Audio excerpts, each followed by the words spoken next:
Assalamualaikum warahmatullahi wabarakatuh. Perkenalkan, nama saya Ana Desela dengan NIM 211129006 dari kelas 2A Prodi Tadis Bahasa Indonesia. Baiklah, di sini saya akan menjelaskan materi tentang fonem bahasa Indonesia.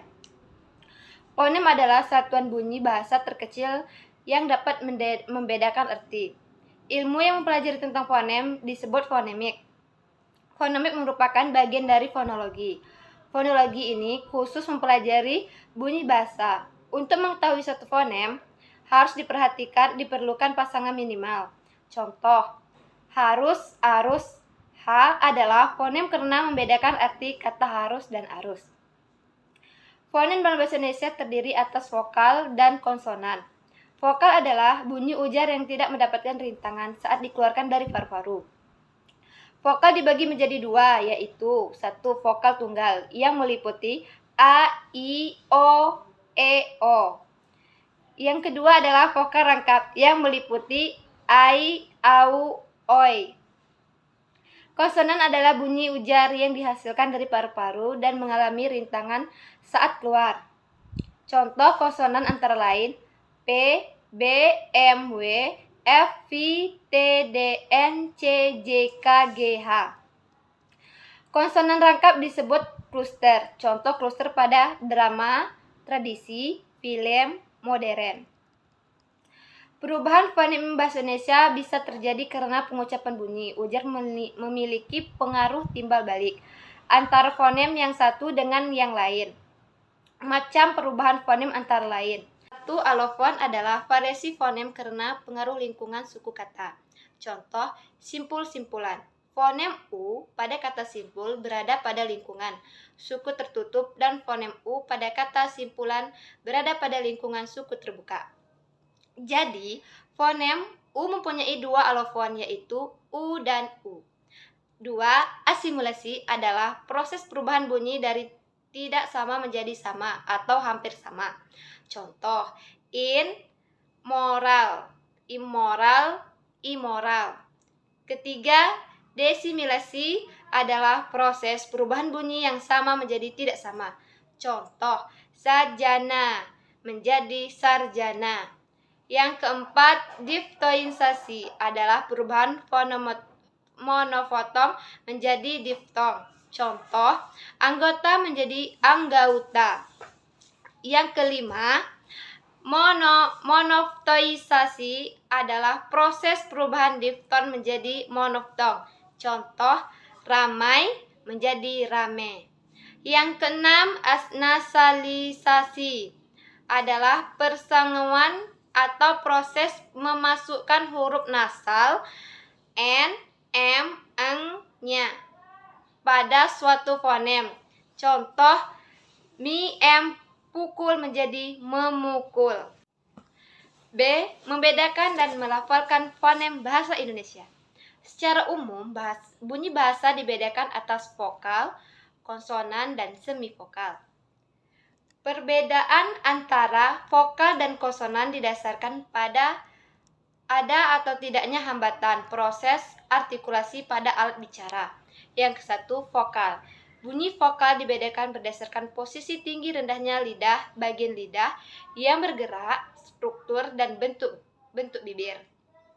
Dengan demikian, bunyi vokal tidak dibedakan berdasarkan posisi artikulatornya, karena pada bunyi vokal tidak terdapat artikulasi. Artikulator adalah bagian alat ucap yang dapat bergerak. Klasifikasi vokal sebagai berikut. Yang pertama adalah vokal berdasarkan tinggi rendahnya posisi lidah. Yang kedua, vokal berdasarkan bagian lidah, depan, tengah, belakang yang bergerak naik turunnya lidah. Yang ketiga, vokal berdasarkan posisi strukturnya. Struktur adalah keadaan hubungan posisional artikulator aktif dan artikulator pasif. Artikulator aktif adalah alat ucap yang bergerak menuju alat ucap yang lain saat membentuk bunyi bahasa. Artikulasi pasif adalah alat ucap yang dituju oleh artikulator aktif saat membentuk bunyi bahasa. Dalam bunyi vokal, tidak terdapat artikulasi, maka struktur untuk vokal ditentukan oleh jarak lidah dengan langit-langit. Menurut strukturnya, vokal dapat dibedakan seperti uraian berikut. Yang pertama, vokal tertutup, yaitu vokal yang dibentuk dengan lidah diangkat setinggi mungkin mendekat langit-langit. Vokal tertutup antara lain I, U. Yang kedua, vokal semitertutup, yaitu vokal yang dibentuk dengan lidah diangkat dalam ketinggian sepertiga di bawah tertutup atau 2/3 di atas vokal terbuka. Vokal semitutup antara lain E, O, I, U. Vokal semi terbuka yaitu vokal yang dibentuk dengan lidah diangkat dalam ketinggian sepertiga di atas terbuka dan 2/3 di bawah vokal tertutup. Vokal semir terbuka antara lain A, C.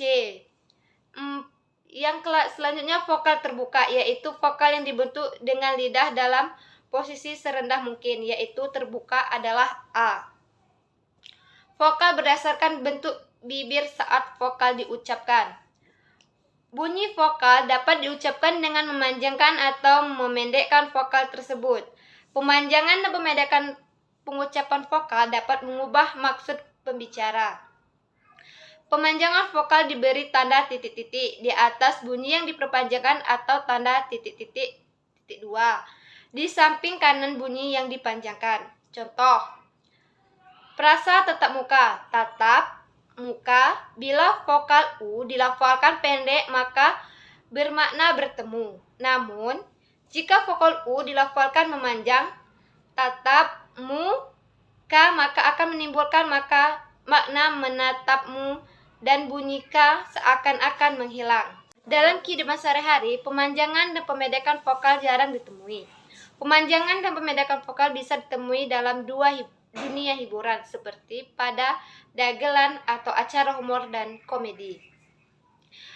Yang kedua, konsonan. Konsonan dapat dibedakan menurut 1. Cara hambat, cara artikulasi atau cara pengucapannya. Yang kedua, tempat artikulasi. Yang ketiga, hubungan posisional antara penghambat atau hubungan antara artikulasi pasif dan bergerak tidaknya pita suara. Klasifikasi konsonan berdasarkan cara pengucapan atau cara artikulasi seperti uraian berikut. 1. Konsonan hambat letup. Konsonan hambat letup ialah konsonan yang terjadi dengan hambatan penuh arus udara, kemudian hambatan itu dilepaskan secara tiba-tiba. Berdasarkan tempat artikulasi, konsonan hambat letup dibedakan seperti berikut. 1. Konsonan hambat letup bilabial. Konsonan ini terjadi jika artikulator aktifnya bibir bawah dan artikulator pasif bibir atas. Bunyi yang dihasilkan yaitu P dan B. Yang kedua, konsonan hambat letup apikodental. Konsonan ini terjadi jika artikulasi aktifnya ujung lidah dan artikulasi pasifnya gigi atas. Bunyi yang dihasilkan itu T dan D. Yang ketiga adalah konsonan hambat letup apikal palatal. Konsonan ini terjadi jika artikulator aktifnya ujung lidah dan artikulasi pasif langit atas. Bunyi yang dihasilkan adalah T dan T ditulis sedangkan D ditulis da. Yang keempat, konsonan hambat letup mediopalatal. Konsonan ini terjadi jika artikulasi aktifnya tengah lidah dan artikulator pasifnya langit-langit keras. Bunyi yang dihasilkan ada C dan J. Yang kelima, konsonan hambat letup dorsovelar.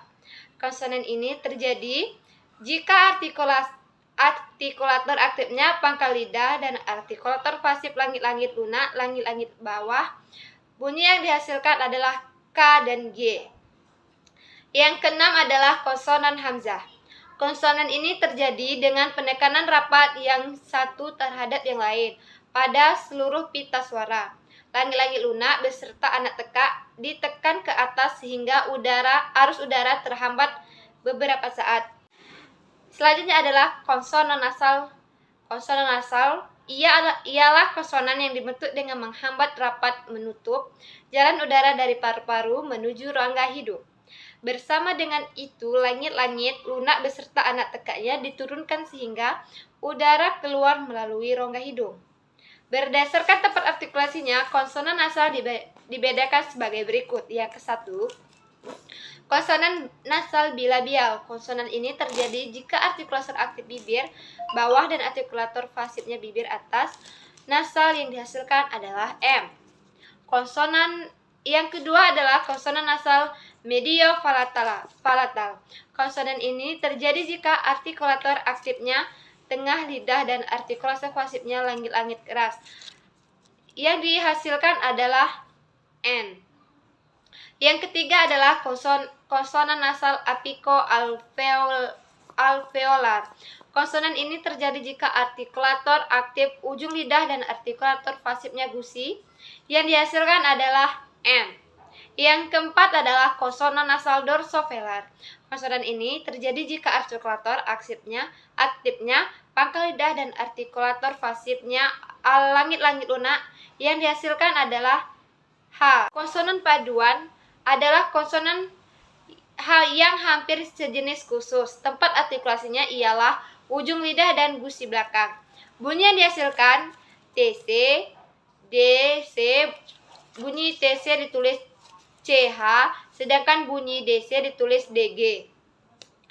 Selanjutnya adalah konsonan sampingan. Konsonan sampingan dibentuk dengan menutup arus udara di tengah rongga mulut sehingga udara keluar melalui kedua samping atau sebuah samping saja. Tempat artikulasinya ujung lidah dengan gusi. Bunyi yang dihasilkan adalah I. Yang selanjutnya adalah konsonan geser atau frikatif. Konsonan geser atau frikatif adalah konsonan yang dibentuk dengan menyempitkan jalan arus udara yang diembuskan dari paru-paru sehingga jalan udara terhalang dan keluar dengan bergeser. Menurut artikulasinya, konsonan geser dibedakan sebagai berikut. Yang ke-1 adalah konsonan geser labiodental. Konsonan ini terjadi jika artikulasi aktifnya bibir bawah dan artikulator pasif gigi atas. Bunyi yang dihasilkan adalah V dan V. 2 adalah konsonan geser laminoalveolar. Konsonan ini terjadi jika artikulator aktifnya daun lidah, bagian samping dan ujung lidah, sedangkan artikulator pasif gusi. Bunyi yang dihasilkan adalah S dan Z. Yang ketiga adalah konsonan geser dorsovelar. Konsonan ini terjadi jika artikulator aktifnya pangkal lidah dan artikulator pasifnya langit-langit lunak. Bunyi yang dihasilkan adalah X. Yang keempat adalah konsonan geser laringal. Konsonan ini terjadi jika artikulatornya sepasang pita suara dan glotis dalam keadaan terbuka. Bunyi yang dihasilkan adalah H. F. Konsonan getar. Konsonan getar ialah konsonan yang dibentuk dengan menghambat jalur udara yang dihembuskan dari paru-paru sehingga berulang-ulang dengan cepat. Menurut tempat artikulasinya, konsonan getar dinamai konsonan getar apico-alveolar. Konsonan ini terjadi jika artikulator aktif yang menyebabkan proses menggetar adalah ujung lidah dan artikulator pasif gusi. Bunyi yang dihasilkan adalah R. Yang selanjutnya adalah semivokal. Bunyi semivokal termasuk konsonan. Hubungan antara penghambat-penghambat dalam mengucapkan semivokal adalah renggang, terbentang, atau renggang lebar. Berdasarkan hambatannya, ada dua jenis semivokal sebagai berikut. Yang ke-1, semivokal bilabial. Semivokal ini terjadi jika artikulator aktifnya bibir bawah dan artikulator pasif adalah bibir atas. Bunyi yang dihasilkan adalah bunyi W. Yang kedua adalah semivokal mediopalatal. Semivokal ini terjadi jika artikulator aktifnya tengah lidah dan artikulator pasifnya langit-langit keras. Bunyi yang dihasilkan adalah Y. Cara mengucapkannya adalah melafalkan bunyi dalam bahasa Indonesia dapat dituliskan dengan lambang fonetis. Baik, itulah saja materi yang dapat saya sampaikan. Wassalamualaikum warahmatullahi wabarakatuh.